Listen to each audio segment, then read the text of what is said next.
RYLA stands for Rotary Youth Leadership Awards Conference. We had 4 students that went up from our club.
How can I get this through?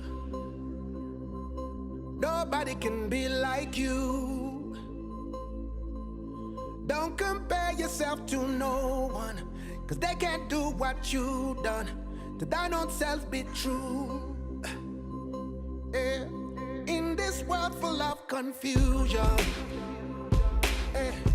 heartache, pain and disillusion.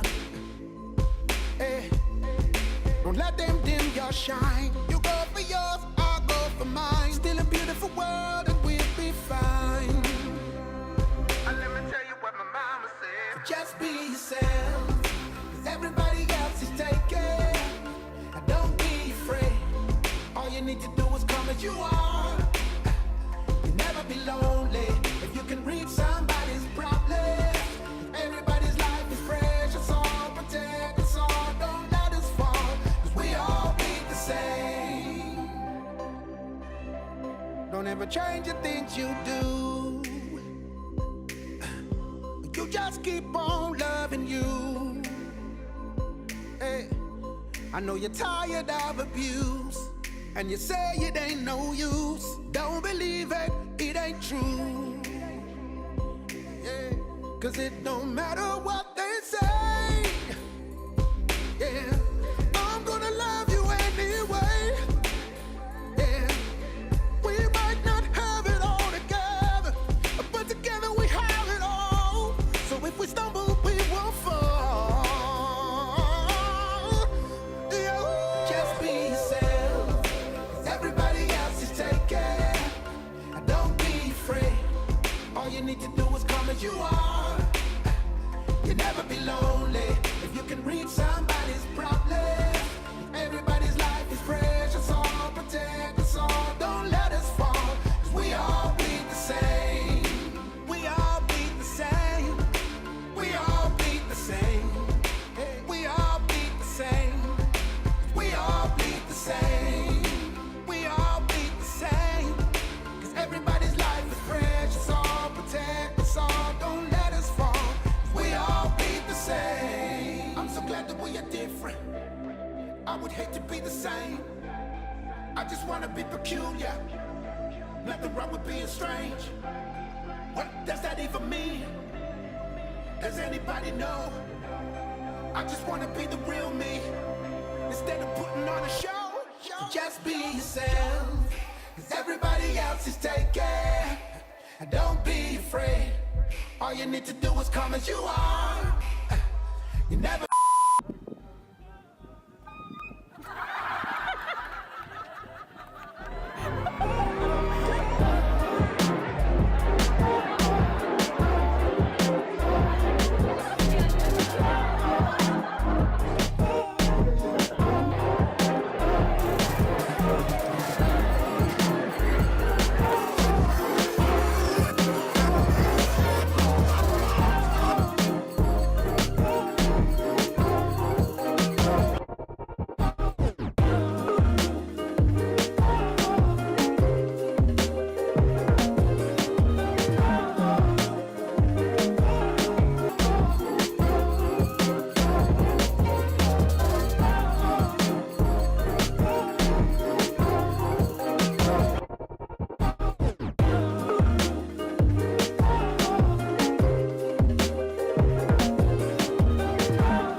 great experience, and Dylan Gardner was one of those students. He's going to share with us.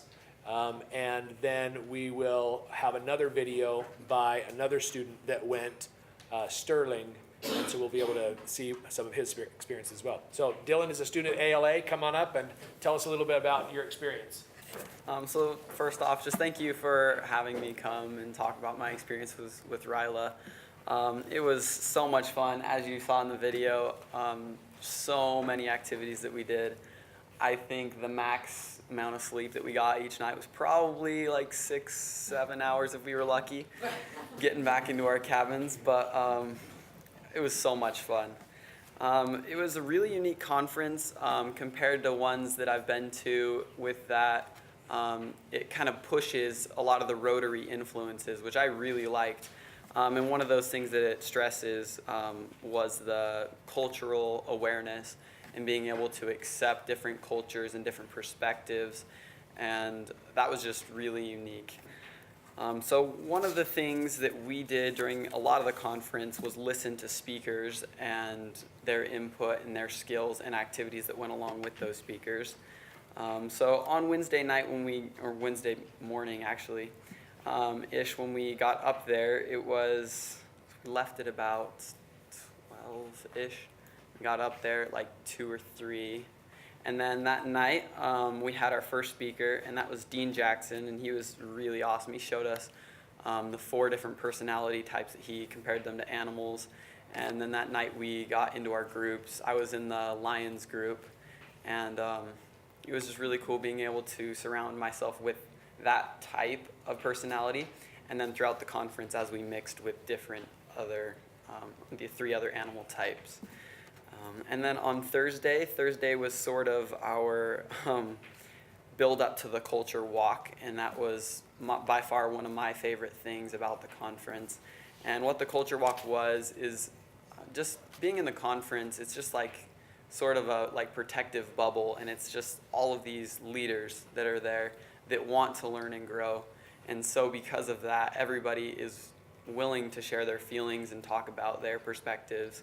And so everybody came up at one point or another and talked about their experiences and their trials. And then we sort of branched off into our other groups and talked about it a little bit more. And that was on Thursday. On Friday, I'm sure you guys saw all the newspaper characters. So our facilitators, they were so amazing. I loved my 2 facilitators. And what we had to do is we had 25 minutes or so, and we had to dress them up in a character we were given without talking.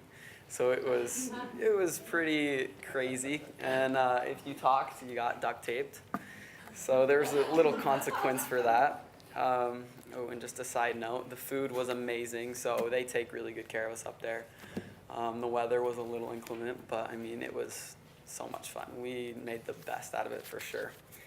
And then on Friday as well, we did a lot of our activities, and that was with our groups again. I was in the Sky Blue group. It was the best. Everybody had so much pride in their group. I loved it.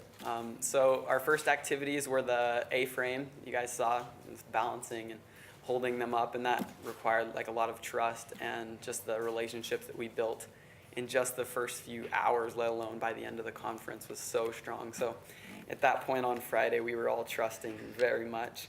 And then the ropes course that afternoon, it was snowing, but that wasn't going to stop us. We got out there, we were all dressed warm, and we did the wall, so we had to get everybody over the wall one at a time, and that was really cool, being able to do it with guys, and then watching how the girls figured it out and how we did it differently and comparing them, and then obviously the crazy course, climbing up and going across and zip lining down. That was so much fun. One of the things that they did talk about on Friday was the different types of travel opportunities and things like that to different cultures. And one of the things that I'm doing with post-conference sort of stuff is I'm going to be going to the Hopi Indian Reservation just on the 2nd of November, I believe, through that weekend, and doing service there on the reservation. I'm really looking forward to that, and I'm glad that I can continue forward being able to apply the things that I learned at the conference. And then on Saturday, we closed up and we did service projects. Again, that was sort of the application, like, okay, what are we going to do from here, like planning for the future. My group actually won the service project proposal.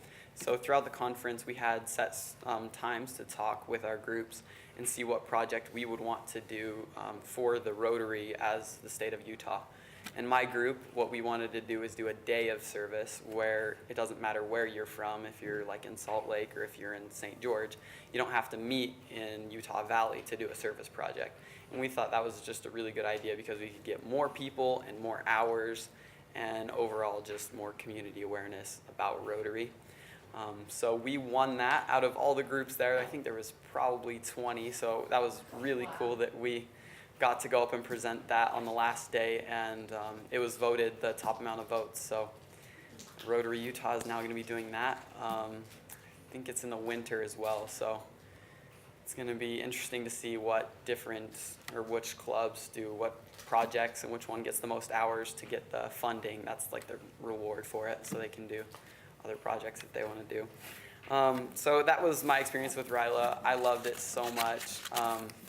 Just like looking at my phone and looking at my notes, I can see on my phone all of my friends that I still talk with to this day from around the state. It's so cool being able to network like that, and having those references, emails from my facilitators that given me recommendation letters, and they're just so supportive. And then in my notes, just being able to refer back to what I've learned and what I can apply each and every day. So I'd like to thank you all for sponsoring me and giving me the scholarship to go up there. It was a really awesome experience. So, thank you.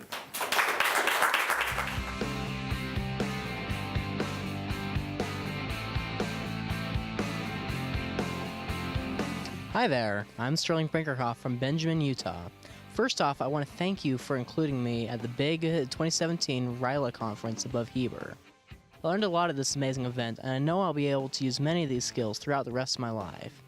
I apologize that I'm not able to be present personally at your meeting today. Beyond this opportunity to present at your meeting, I'm also introducing speakers at the PTSA State Advocacy Conference in Salt Lake, and will be joining my foods class at a special culinary field trip afterwards. For those who may not know me, I'm currently a junior at Spanish Fork High School. I currently serve as Mayor Pro Tem with Spanish Fork Youth City Council and the Vice Chair of the State Youth PTSA Board. I'm an award-winning photographer, a scientist, and an avid angler. I grow giant pumpkins and sell them. The biggest pumpkin I've been able to grow weighed 515 pounds. My goal is to be Utah's first youth to break the 1,500-pound barrier. I also sell produce that I grow with the FFA. I enjoy learning and trying to challenge myself in the classes I take. The RYLA experience was awesome. From meeting future leaders from across the state, to the ropes course, to the amazing speakers, every level of this camp played an important role in helping me grow. The weather made the experience extra fun. From the beautiful fall colors to the gentle first snows of the season, it was an awesome leadership learning environment, representing a fresh new start as young leaders. The most exciting part of the conference to me was the ropes course, where I was able to zip line through the light falling snow. It was awesome to feel the snow on my face and face a challenge head on at the same time. I loved both pushing the limits of my comfort, yet experiencing something beautiful at the same time. The high point of my experience was meeting with other youth leaders that share similar interests to serve and make a difference. The speakers supported that message and gave me ideas to see things differently than I had before. I was impressed with the schedule lineup and was happy to meet speakers that I had introduced at other leadership events. I was not aware that Rotary offered many service opportunities around the world. I was impressed with the reach this organization has, and I'm going to try to participate in the Hopi Outreach Project in December. We even had the opportunity to serve by making wooden toy cars for the children in Mexico at the event. The newest leadership element I learned was, you don't have to be great to serve, but you have to serve to be great. I also learned that the path less traveled can be more challenging, but also more rewarding in the end. Another highlight was the exercise in nonverbal communication. We were tasked to outfit one of our advisors in newspapers so they could present a play for the audience. Some participants were more challenged than others and had to get their mouths taped as a reminder. We worked together as a team and had a lot of fun in the activity. The dance was also fun. I was able to meet with other leaders I probably would not have been able to meet with otherwise. The alumni from last year created a series of challenges in leadership games. These are both mentally and physically challenging. What an incredible experience. My journey is just beginning, but RYLA has set me on an upward path that will challenge me and remind me to help others along the way. I'm excited about the opportunities ahead and look forward to working with Rotary in the future. I hope I can always remember what I've learned there and be able to serve to the best of my abilities. The most significant concept to me is that you don't have to be great to serve, but you have to serve to be great. Again, thank you for including me at the RYLA event. This was an awesome opportunity to learn and grow. I'm glad I had the chance to attend.